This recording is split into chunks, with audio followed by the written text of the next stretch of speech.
Schools. Joining us now in the studio is the superintendent of the Battle Creek Public Schools, Kimberly Parker-DeVauld. Good morning. Good morning. Thank you for being with us today. You were up late, I presume. Yes, and thank you for having me. Well, you had a big night last night. A plan is now in place. Is that fair to say? That's fair to say. We are ready to move forward. What will this plan do? There was a little bit of a revision to it, wasn't there? Yes, and so there is an overall strategic plan, which we call Six Goals for Greatness, that was adopted approximately a month ago as we completed the strategic planning process. And then as a result of that plan, we came up with some specific strategies that we would use in order to reach the goals that are listed in that. One of those is a reorganization of the district into early learning centers and later elementary centers. I see. So rather than the traditional elementary school where all those grades are together, you've uh, focused them differently, or you will be. Correct. And so we are really excited about our opportunity to truly focus resources and efforts in our early elementary grades with the goal of ensuring that all students are at grade level by the end of third grade. And two buildings will close, right, instead of three, which was the original proposal. Yeah, so when we first began the process, we looked at restructuring and no longer operating three of our elementary schools. As we continued to have conversations with the community, look at our resources, we ended up kind of scaling that back, and we will be no longer operating two of our elementaries. Hmm. Whenever this is on the table, it becomes a difficult situation, I'm sure, for folks who feel connected to those buildings. We certainly saw that a year or so ago when the proposal was floated that was similar to that. Are you feeling that now, and how are you saying? What are you saying to folks to help them understand the situation? I think it was really important that we communicated in full transparency with the community to allow them to understand the why of this change, right?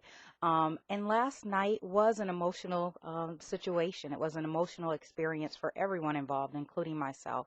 But we had to have the conversation with the community about our financial sustainability as a district and walk everyone through the why.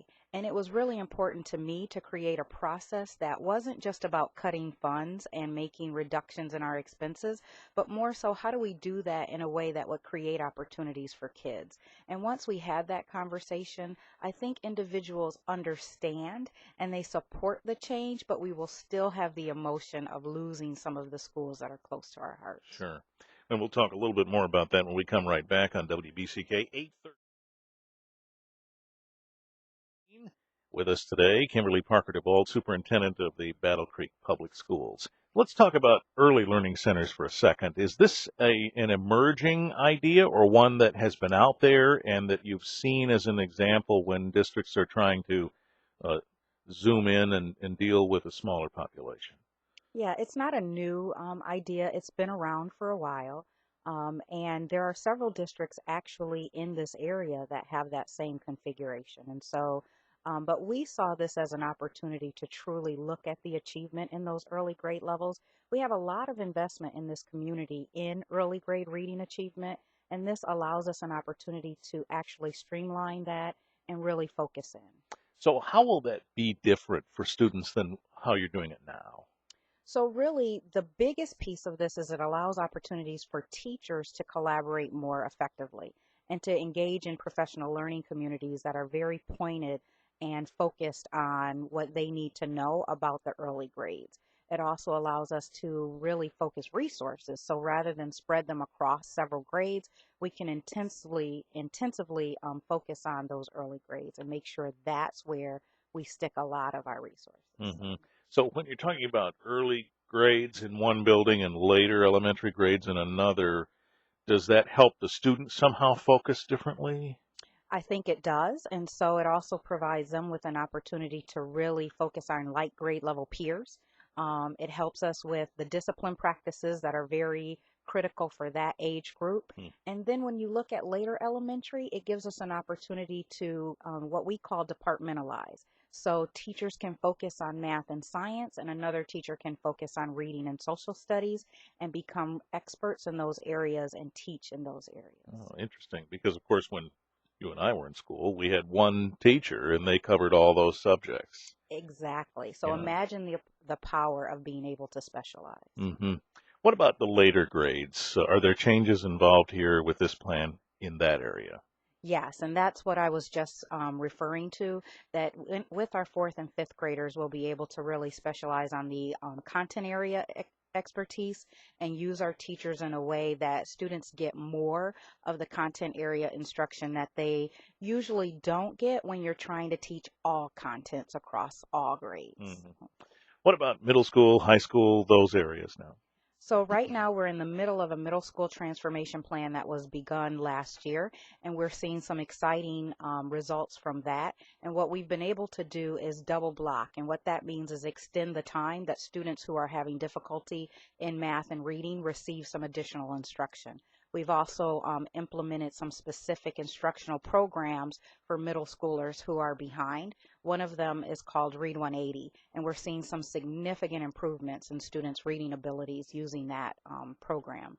We've also implemented what we call advisories in the middle school. So students have an opportunity to have some social skills development with a specific teacher, and they meet every day for the first 15 minutes of the morning. Hmm. And that is also helping us see improvements in both discipline, culture, and climate in each of our schools. Social skills. So what would be an example of some of the things they cover in that meeting every day?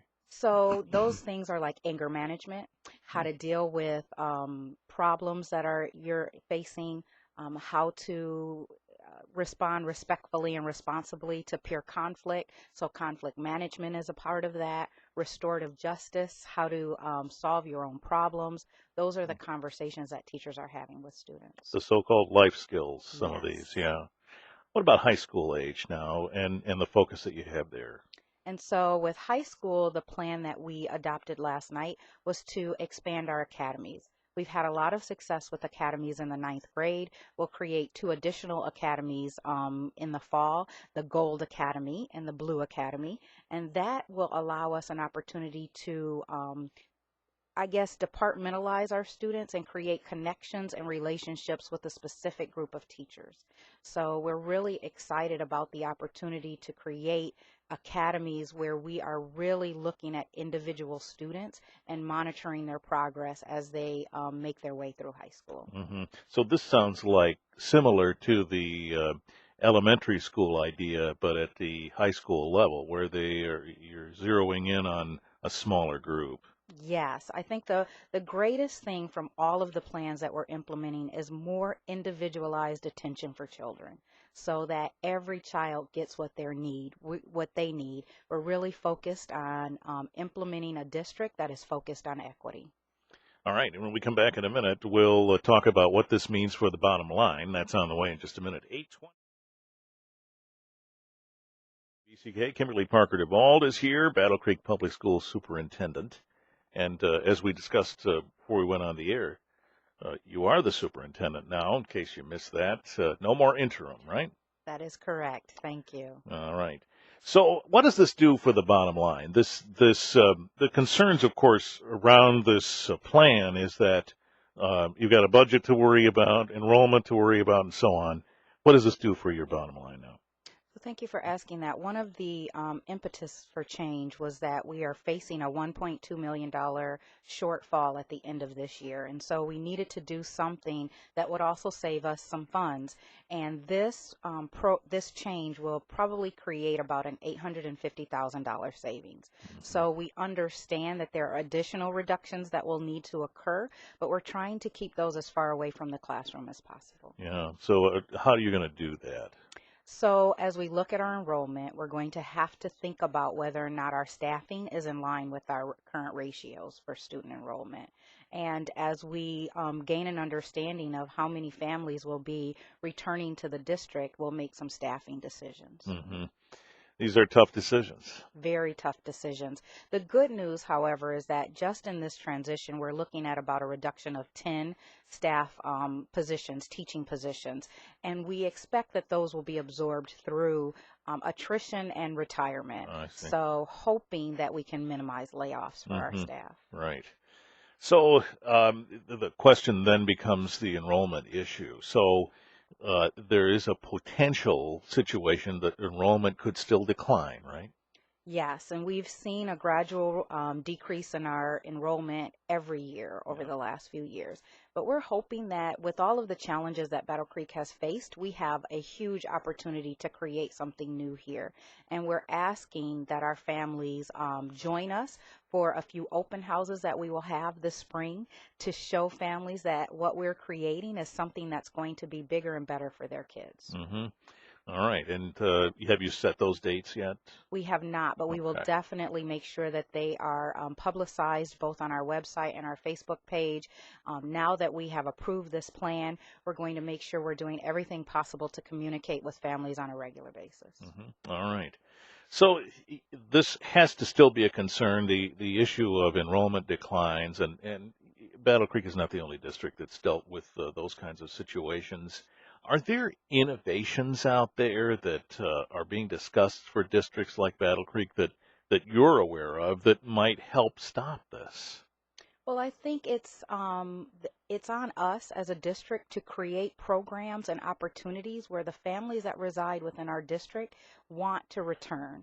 What we know is that there's a significant number of students who live within our district who are choosing to go somewhere else. Mm-hmm. And so I am very aware of that, and I'm having conversations to understand why Battle Creek isn't the first choice, and I'm committed to creating a district where we become the first choice. Mm-hmm. Are you hearing why they would make another choice? There are a variety of reasons, and so we're looking at that through our community conversations. It's about opportunities.